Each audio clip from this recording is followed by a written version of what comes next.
পঞ্চম শ্রেণীর শিক্ষার্থী বন্ধুরা, আজ তোমাদের ভাগের শূন্যস্থান নিয়ে এলাম।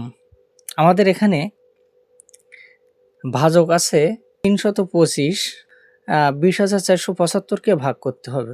তাহলে আমাদের প্রথমে এখানে যে শূন্যস্থানটা বক্স দেয়া আছে, আমাদের 325 6 বার গেলে এখানে কত হবে?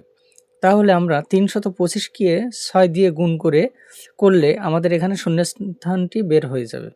তাহলে আমরা 325কে আমরা 6 দিয়ে গুণ করি, 530, 30-এর 0, 6 দুগুণে 12 আর হাতে 3, 12 3 15, হাতে 1, 3 6 18 আর 1 19, 1950। তাহলে আমাদের এখানে হবে 1950, তাহলে এখানে 50। তাহলে আমাদের প্রথম শূন্যস্থানটি কমপ্লিট হয়ে গেল। এবার আমরা বিয়োগ করি। 7 থেকে 0 বাদ দিলে 7, 5 আর কয় দাও 14, 5 আর 9 14, হাতে 1, 9 আর 1 10, 10 10 মিলে গেল 0, হাতে 1, 1 আর 1 2। এই 5 এখানে নামবে, 5 করতে 5। তাহলে 975। আমরা 325 975-এর ভিতরে কতবার যাবে? যে কয়বার যাবে আমাদের ভাগফল এখানে সেটা হবে। তাহলে 325কে আমরা যদি 3 দিয়ে গুণ করি, 975, তাহলে এখানে আমাদের হবে 325, এখানে 975, এখানে 5 5 মিলে গেল 0।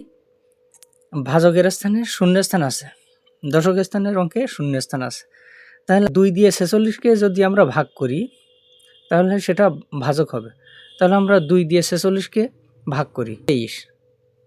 এখানে ভাজক হচ্ছে 23। এখানে বিয়োগ করলে নিশ্চয়ই 1 হবে। তাহলে এখানে আমরা 1 হবে, কারণ এখানে আমাদের সবশেষে এই 1 হতে হলে আমরা কত থেকে 6 বাদ দিলে 1 হয়? এখানে তাহলে 7 থেকে 6 বাদ দিলে 1 হয়।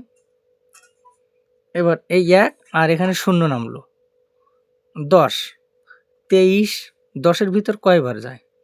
23 10-এর ভিতর 0 বার যায়। তাহলে ভাগফল হবে 0, 0 বার যায়, এখানে 0 0 1 নামবে।